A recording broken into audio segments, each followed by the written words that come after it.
Bismillahirrahmanirrahim.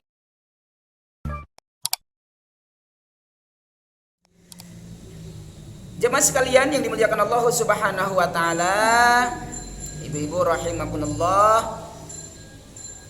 Satu ain yang baru saja kita bacakan bersama dan salah satunya kita terjemah lafdiyahkan mulai ayat ke-97 sampai dengan ayat ke-100 surah An-Nisa ini berkaitan dengan masa-masa datangnya perintah hijrah kepada kaum muslimin dari Makkah ke Madinah. Itu ya, perintah hijrah dari Makkah ke Madinah. Saat datang perintah hijrah, sebagian besar kaum muslimin hijrah, ya, berupaya hijrah ke Madinah. Namun ada sebagian yang tetap bertahan di Mekah padahal sudah ada perintah hijrah. Nah, tentu ada beberapa sebab yang bertahan di Mekah. Sebagiannya bertahan karena memang tidak mau meninggalkan segala usaha yang sudah dimilikinya di Mekah. Mohon, tidak mau meninggalkan keluarganya walaupun berbeda akidah yang masih di Mekah. Tidak mau meninggalkan calon pasangannya yang masih di Mekah. Banyak hal. Dalam ayat yang tadi terjemahkan ada sebab lain karena tidak punya kemampuan untuk bisa berangkat. Tidak ada daya upaya lemah, ya. Di antara laki-laki, perempuan, anak-anak tuh. Kalau berangkat enggak ada yang nemenin, enggak ada yang nganterin, enggak ada yang ngasih tahu jalan dan seterusnya. Banyak alasan-alasan. Nah, ada alasan yang dibenarkan, diperbolehkan sehingga tidak menjadi dosa, tidak mengikuti perintah hijrah itu. Ada alasan yang bertentangan dengan perintah Allah Subhanahu wa taala, tidak sesuai, sehingga Allah tidak memberikan maaf bagi orang yang tidak hijrah yang alasannya tidak sesuai dengan syariat. Di antaranya ini disebutkan di ayat yang ke-97. Dalam riwayat dari Ibnu Abbas, itu ya, pernah ditanya tentang turunnya ayat ini atau ayat ini berkaitan dengan siapa. Innal ladina tawaffahumul malaikatu zalimi anfusihim qalu fima kuntum. Qalu kunna mustad'afina fil ard. Sesungguhnya orang-orang yang diwafatkan oleh malaikat, siapa malaikat yang mewafatkan? Ayo. Ini malaikat Israil. Bila Israil datang. Ada lagu ngeri kalau dengar lagu itu tuh ya. Aduh. Bila Israil datang, gak nelpon dulu, gak WA dulu, gak SMS dulu, ya langsung tiba-tiba datang aja gitu. Malaikat Israil datang, dikenal dengan sebutan malaikat maut, malakul maut, tuh gelar malaikat Israil. Nah, di antara 10 malaikat yang wajib diketahui berdasarkan tugasnya. Ya, yang pertama ada malaikat Jibril menyampaikan wahyu. Yang kedua Malik dulu apa dulu? Mikail dulu. Ulangi, dari 10 malaikat yang wajib diketahui berdasarkan tugasnya, yang pertama Jibril menyampaikan wahyu. Yang kedua Mikail membagikan rezeki, gitu ya. Yang ketiga Israfil meniup sangkakala. Ada sangkakala kecil, sangkakala besar, ya. Tuh, yang besar nanti kiamat yang kecil-kecil mah tuh gunung meletus, longsor gitu kan, tsunami gitu. Kemudian ada malaikat Ijrail mencabut nyawa. Lalu Munkar dan Nakir menanyai di alam kubur. Ada malaikat Raqib mencatat amal baik. Ada malaikat Atid, ya, Atid mencatat amal buruk. Atid buruk. Raqib Atid ma yalfizu min qaulin illa ladaiha raqibun atidun, ya. Tidak ada dari ucapan kita, dari perbuatan kita, dari semua yang kita lewati, ya, dalam kehidupan kita, kecuali dalam pengawasan dan pencatatan dua malaikat. Jadi dari yang kita ucapkan, yang kita lakukan, gimana kita bergerak, gimana kita berbicara, tidak ada yang terlewat dari pengawasan dua malaikat. Siapa dia? Raqib dan Atid. Kemana saja ngikut.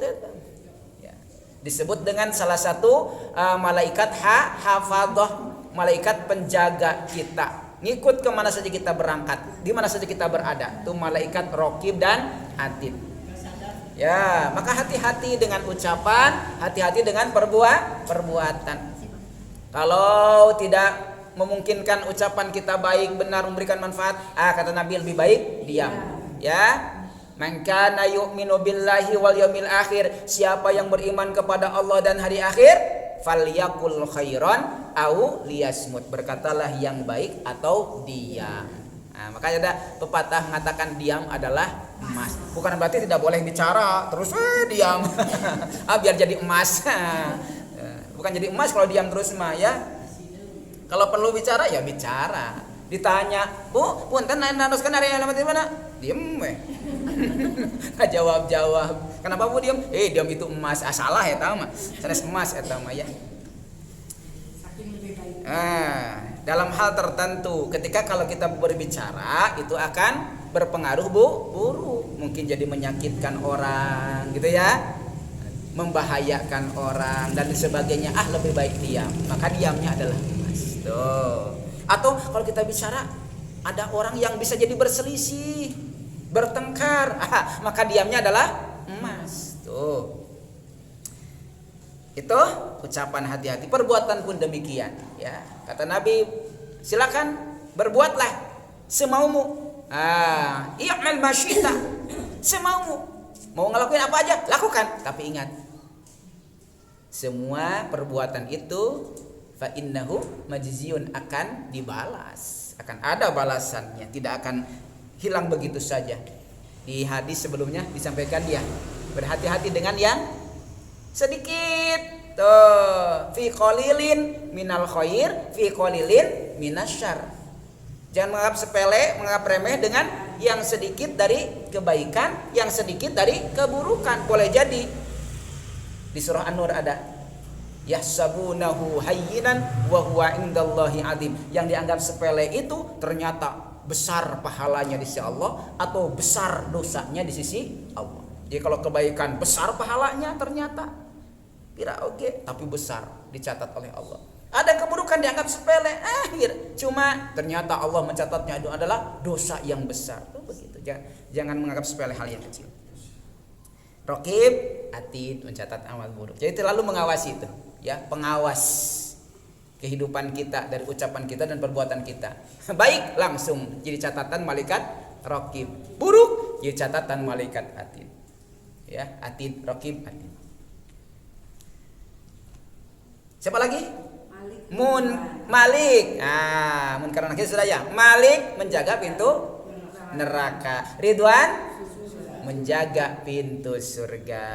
Tuh, ya, menjaga pintu surga. Yang nanti menyambut dan membahagiakan, kata orang Sundanya. Ya, menyelamat datangkan. Itu jangan sumping, selamat datang, mangga lebet. Wadkhuluha bisalam. Itu ya, lebat dengan penuh kebahagiaan, kesejahteraan. Dareh deh marah mai. Beda dengan malaikat bengis. Dikenal juga dengan malaikat Zabaniyah. Itu ya, yang karena mah gereng, gitu. Menakutkan. ngeri ngelihatnya. Gimana? Namanya juga penjaga neraka, kepanasan wae gitu. Ya. Nah, itu salah satu dari 10 malaikat yang wajib diketahui adalah malaikat Ijrail, ya, mencabut nyawa. Nah, ketika ada yang wafat, meninggal dari seorang muslim, kalangan muslim di kota Mekah yang tidak berhijrah, ini dari Ibnu Abbas begitu ya, tidak berhijrah, malah berada bersama pasukan orang-orang musyrik. Jadi ketika ada peperangan itu bukan berada bersama pasukan orang muslim, justru berada di pasukan orang musyrik, padahal dia seorang muslim.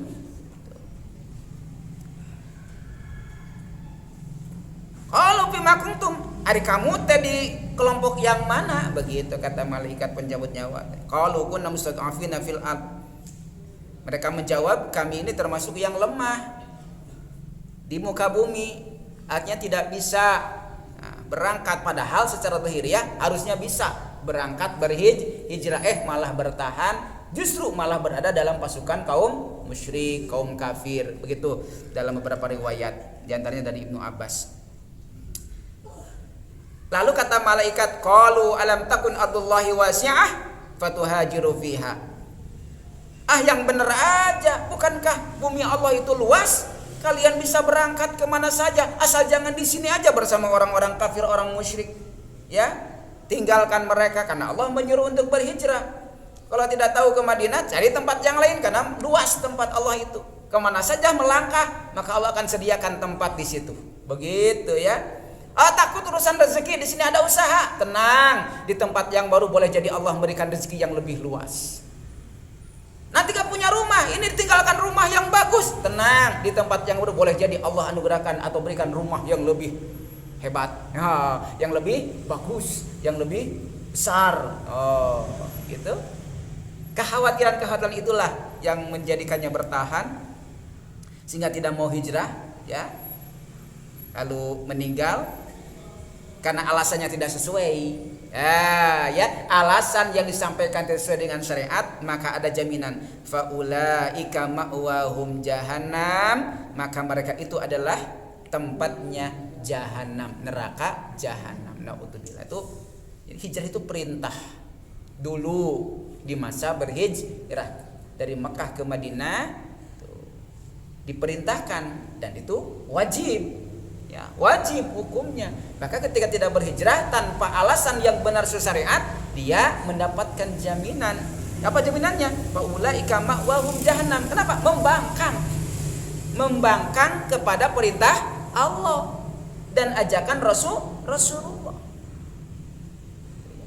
Menentang perintah. Maka jaminan sudah jelas. Nah, itu salah satu. Maka otomatis perintah-perintah yang lain juga sama. Jadi kita membangkang kepada Allah atas perintah-perintahnya, apapun itu yang diperintahkan oleh Allah, lalu kita membangkangnya, tidak mau melakukannya. Nah, ini punya jaminan yang sama. Faulaika ma'wahum jahannam. Tempatnya adalah neraka. Diperintahkan sholat, tidak mau sholat, jelas. Faulaika ma'wahum jahannam. Semua amal soleh yang lainnya yang diperintahkan, amal yang diperintahkan lalu tidak dikerjakan. Itu. Dan tentunya kebalikannya, ketika ada maksiat diperintahkan ditinggalkan, malah dikerjakan. Faulaika ma'wahum jahannam. Itu jaminan dari Allah Subhanahu wa taala. Tidak ada tempat kembali terburuk kecuali neraka, dan tidak ada tempat kembali yang terbaik kecuali surga. Mudah-mudahan Allah hantarkan kita menuju tempat kembali yang terbaik, yaitu surga. Amin ya rabbal. Syaratnya bersiap diri untuk melaksanakan semua yang diperintahkan oleh Allah,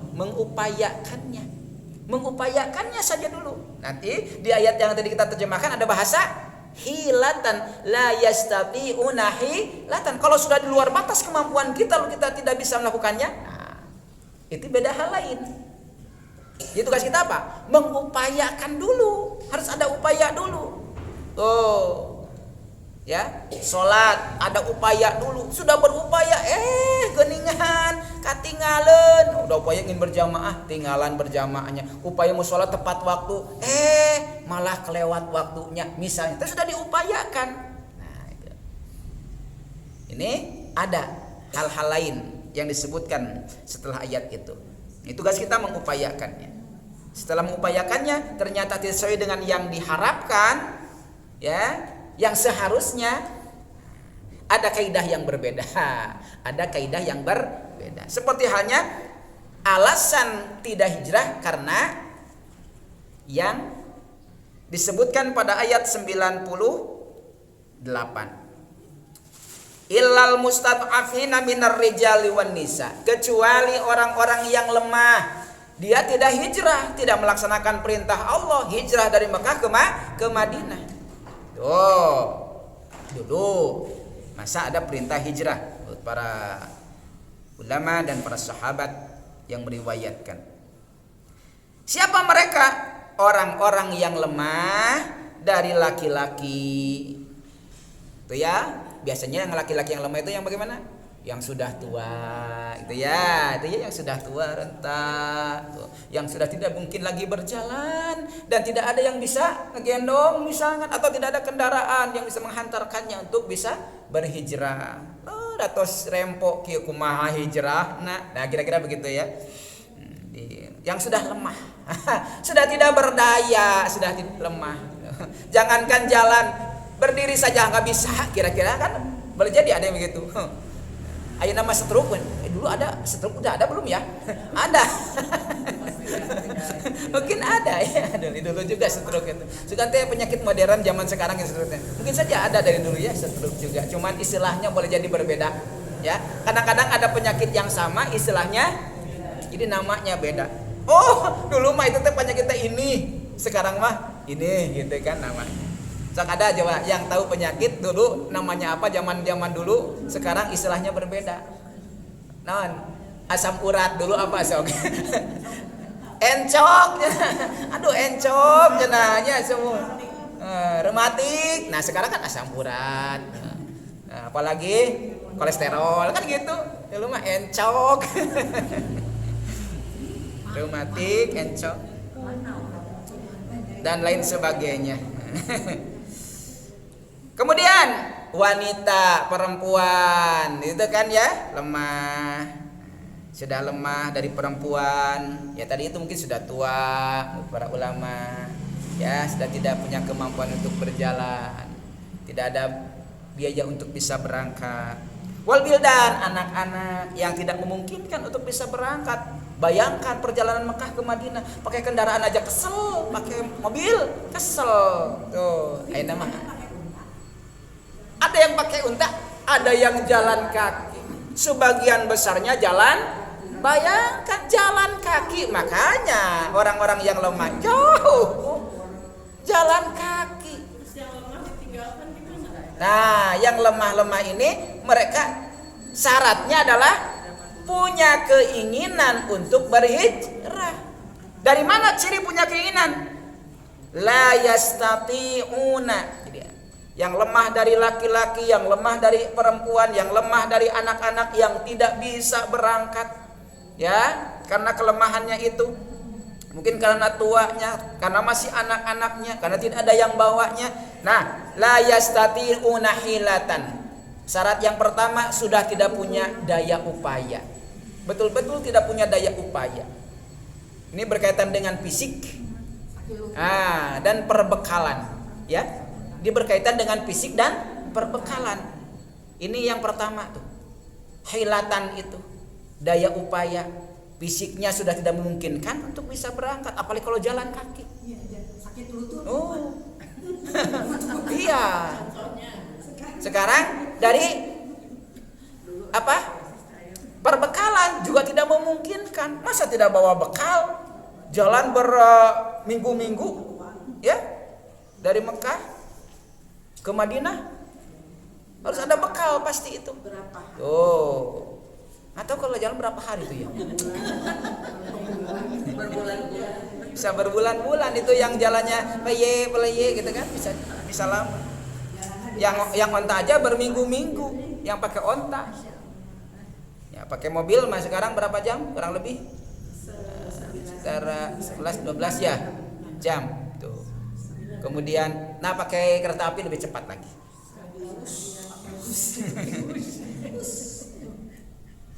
Itu yang pertama. Jadi tidak punya daya upaya, sudah kehilangan kemampuan dari sisi fisik dan perbekalan. Yang kedua, wala yahtaduna sabila. Kalau memaksakan berangkat takutnya nyasar. Jadi tidak ada yang bisa mengarahkan jalan untuk sampai kepada kota Madinah. Jadi tidak tahu jalan. Ya, tidak tahu jalannya. Kalau berangkat sembarangan, tidak tahu jalan, nanti kemana? Ya, niatnya mau ke Madinah, ya malah ke mana gitu kan? Salah jalan, salah jalur. Tuh. Karena apalagi dulu kan masih pegunungan, masih lewat gunung-gunung. Bayangkan tuh. Sekarang mah udah ada jalan khusus, dulu nggak ada, lewat gunung-gunung, mungkin jalan kalau jalan setapak.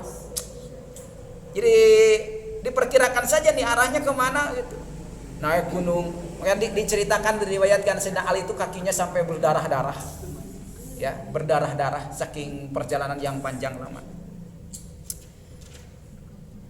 Nah, untuk orang-orang yang tidak hijrah, tidak melaksanakan perintah Allah sesuai dengan syariat, alasannya sekarang kita tidak hijrah sekarang ya, karena sudah tidak ada perintah hijrah bagi kita sekarang, aman. Maka hijrahnya kita sekarang, kata Nabi ketika ditanyakan oleh sahabat yang sudah hijrah ke Madinah, bagaimana hijrahnya yang tidak hijrah waktu saatnya ada perintah hijrah? Ya, wal muhajiruna man hajara manahallahu an. Tuh, gitu kan? Jadi hubungan kita sekarang hijrahnya berkaitan dengan perintah Allah selain pindah dari satu tempat ke tempat yang lain. Apa itu? Wal muhajiruna man hajara manahallahu an. Berpindah dari apa-apa yang dilarang oleh Allah Subhanahu wa taala. Ya, artinya hijrah kita adalah berupaya terus berada di jalan yang diperintahkan oleh Allah, melaksanakan perintah-perintah Allah, meninggalkan larangan-larangan Allah. Itu sudah dikatakan hijrah. Hijrah. Jadi hijrahnya kita sekarang itu. Jadi meningkatkan kualitas ibadah kita. Itu hijrahnya kita, bukan pindah dari satu tempat ke tempat yang lain. Tapi pindah di satu tempat yang lain, kalau mau boleh, bisa mengambil hikmah dari perjalanan hijrah ini. Tuh. Apa hikmahnya?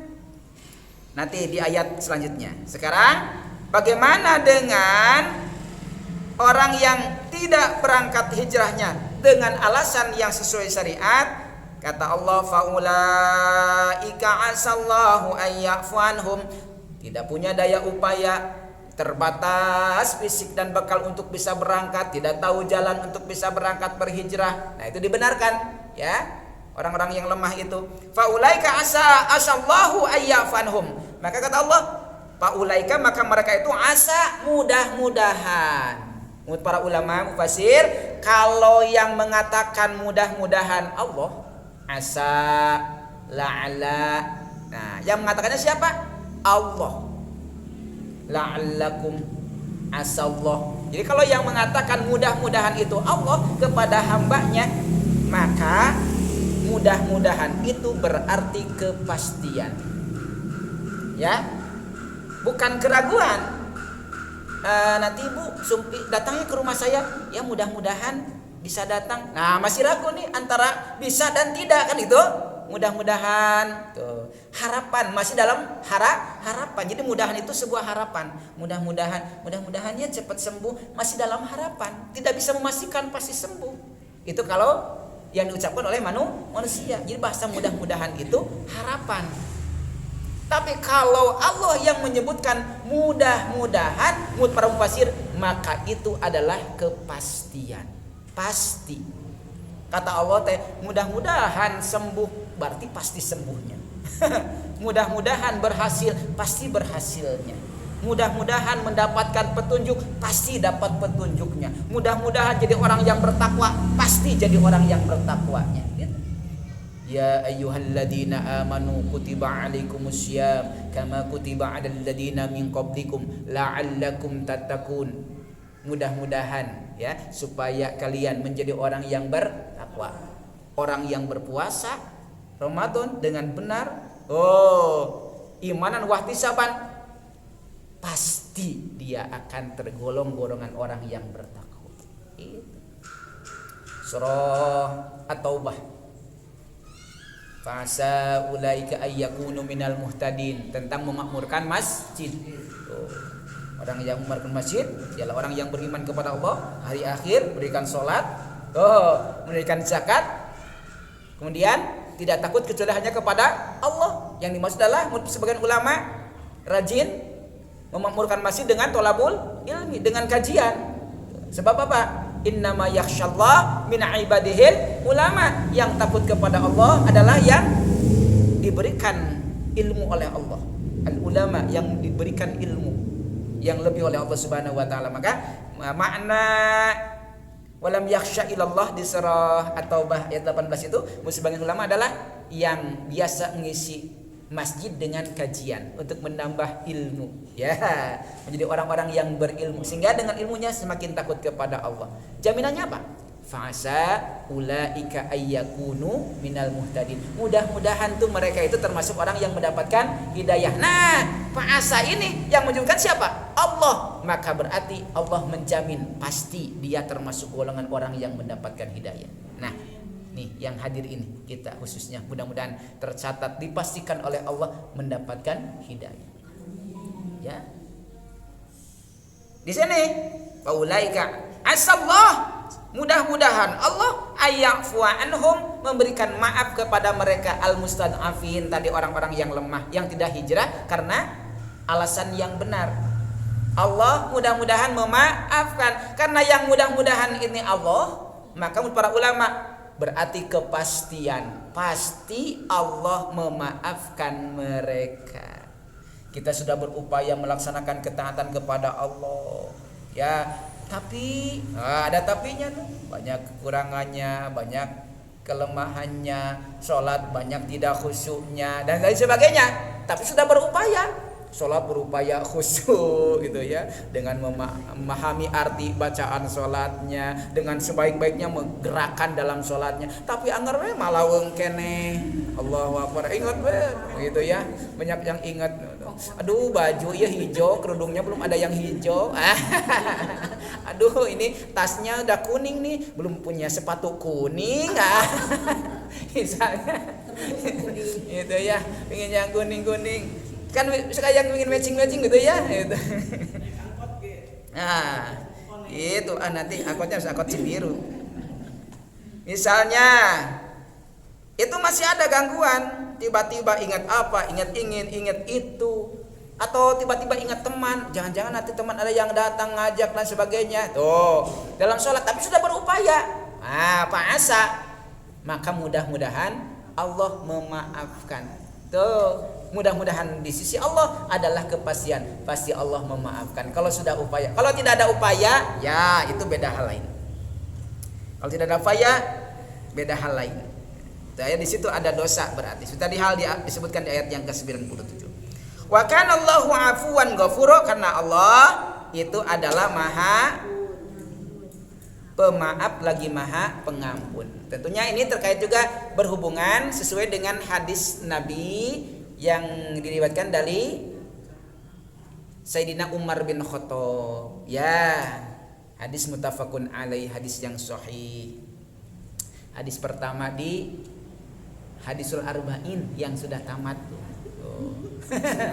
Ya, hadis pertama itu. Udah lewat ya. Innamal a'malu binniyat wa innama likulli imri'in ma nawa. Sesungguhnya amal itu tergantung niat, dan setiap orang akan mendapatkan apa yang dia niatkan. Sehingga Allah menguatkan, wa may yuhajir fi sabilillahi yajid fil ardi muragaman katsiran wa sa'ah. Barang siapa dia berhijrah di jalan Allah, yajid fil ardi, maka dia akan mendapatkan di muka bumi muragaman, tempat yang aman, tempat bernaung yang kasiron, banyak. Wasa'ah, dan keluasan dalam rezeki. Nah, ibrohnya buat kita sekarang, pelajaran buat kita sekarang yang sudah tidak ada hijrah secara syariat, boleh jadi ada pepatah mengatakan, ini dan sesuai nih ya, sesuai dengan firman-firman Allah dan hadis Nabi, ada kesesuaian, tapi ini bukan hadis, pemaknaan saja, pemaknaan dari hadis, pemaknaan dari ayat Al-Qur'an dimaknai dengan perintah-perintah Allah, berangkat menuju berbagai tempat, gitu ya. Nah, ya, dalam urusan rezeki, dalam urusan hal-hal lainnya. Maka yang belum punya rumah, tinggal di situ tempat, coba pindah. Boleh jadi di tempat yang baru engkau akan mendapatkan rumah, begitu. Yang belum punya pekerjaan di tempat ini, coba pindah, hijrah. Jangan-jangan kamu mendapatkan pekerjaan di tempat yang lain itu. Yang belum punya jodoh di tempat ini, susah jodoh, coba pindah, hijrah. Jangan-jangan Allah sudah menyediakan jodohnya di tempat yang lain. Dan lain sebagainya. Boleh jadi itu berpindah dari satu tempat ke tempat yang lain, hijrah. Di situ ada hal yang lebih baik yang Allah sediakan. Ini hijrah bukan hanya solusi saat itu ketika Rasulullah diperintahkan hijrah ya untuk menjaga akidah keislaman, pindah dari Mekah ke Madinah, tapi hijrah juga sekarang bisa dijadikan solusi.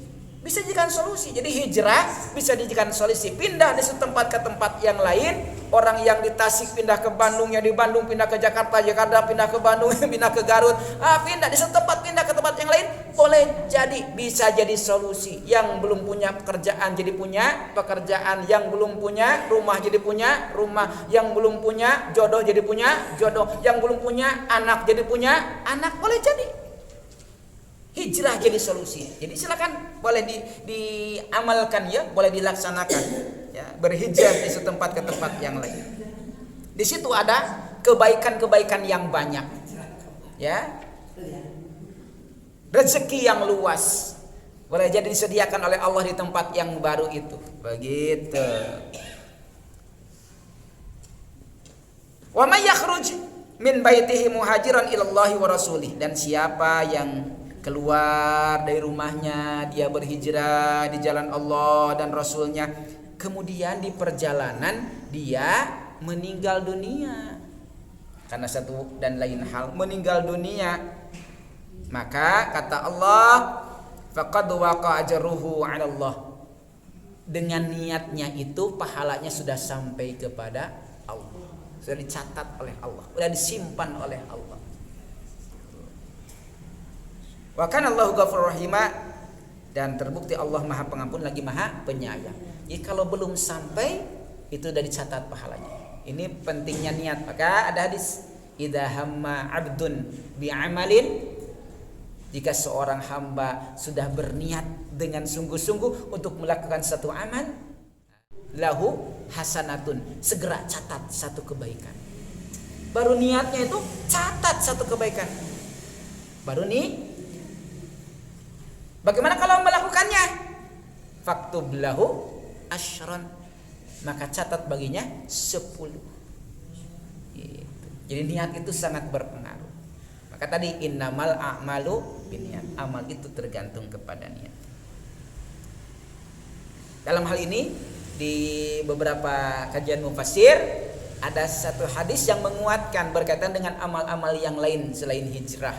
Ya, pemaknaan, diambil pemaknaannya. Apa itu? Berkaitan dengan ibadah-ibadah. Siapa yang berangkat haji, kata Nabi, wa man kharaja ilal hajj, dia berangkat keluar untuk haji. Di mana oleh sebagian mufassir rijul hadis sudah mendaftar haji masa kini kan itu ya, nggak bisa langsung berangkat sekarang mah, daftar dulu. Siapa yang sudah daftar haji, ya, awil umrati atau berumroh, tuh udah daftar haji kan nunggu lama, tuh sudah daftar. Kemudian dalam penantian keberangkatan tiba-tiba dia meninggal dunia, wafat, maka dicatatkan dia sebagai orang yang melaksanakan haji, melaksanakan umroh. Jadi jangan khawatir tuh yang aduh umur udah segini, kalau daftar nunggunya 20 tahun, daftar sekarang 20, sekarang 80, 100 tahun kaburu moal. Jangan ngitung-ngitung kaburu moal. Karena Allah Maha bijaksana. Ada yang daftar sekarang usia sudah 80 tahun baru daftar, boleh jadi langsung berangkat atas izin Allah. Tapi kalaupun ternyata tidak sampai usianya keburu wafat, maka tetap akan dicatat sebagai orang yang melaksanakan ibadah haji dan umroh yang sempurna. Tuh pentingnya. Tuh. Siapa yang dari rumah berangkat ke masjid untuk thalabul ilmi di tengah jalan, mau dicatat dia pahala orang yang thalabul ilmi. Tidak akan hilang tuh pahala. Siapa berangkat ke masjid untuk sholat lalu di tengah jalan dia wafat, maka akan dicatat dia orang yang sholat. Jadi sholatnya sudah dicatat walaupun belum sholat. Bahkan itu termasuk ciri-ciri orang yang husnul khotimah, wafat ketika mau berangkat melaksanakan ibadah. Tuh, Masya Allah. Jangan khawatir. Jadi Allah tidak akan menyia-nyiakan setiap sekecil apapun kebaikan, termasuk niat baik yang sudah ada dalam diri seorang hamba akan dicatat baik-baik oleh Allah Subhanahu wa taala. Nah, jadi faqad waqa'a, sudah tumiba, seolah-olah sudah melaksanakannya padahal belum. Waqa'a itu kan sudah tumiba bahasa nama, sudah terjadi. Seolah-olah salatnya sudah salat, sudah ngaji, sudah haji, sudah umroh, sudah hijrah padahal belum. Karena baru keluar, baru di tengah jalan, baru menunggu, tapi sudah wafat, dianggap oleh Allah sudah jadi, udah beres, udah beneran melaksanakan itu, pahalanya di sisi Allah Subhanahu wa taala. Waqa'a ajruhu 'ala Allah. Luar biasanya Allah, ya. Bulan? Tergantung kalau itu nanti ada posisi tersendiri ya, yang mati syahid berjuang di jalan Allah, mau perang di jalan maut, tercatat tuh yang mati syahid karena niatnya untuk berperang melawan kezaliman orang-orang kafir dulu, lalu wafat tengah jalan, maka waqad waqa'a ajruhu 'ala Allah, sudah sesuai tercatat si Allah sebagai orang yang wafatnya syahid begitu. Wallahu a'lam bishawab. Itulah beberapa hikmah pelajaran dari 4 ayat ya, satu ayat yang pendek, 4 ayat yang sudah kita bahas bersama, kita bacakan bersama, kita terjemah lafziakan bersama di sore hari ini. Mudah-mudahan ada manfaat bagi kita, jadi renungan buat kita untuk meningkatkan kualitas iman dan ketakwaan kita kepada Allah Subhanahu wa taala. Barakallahu li wa lakum. Subhanakallahumma bihamdika asyhadu an la ilaha illa anta astaghfiruka wa atubu ilaik. Subhana rabbika rabbil izzati amma yasifun, wassalamun alal mursalin, walhamdulillahi rabbil alamin. Wassalamu alaikum warahmatullahi wabarakatuh.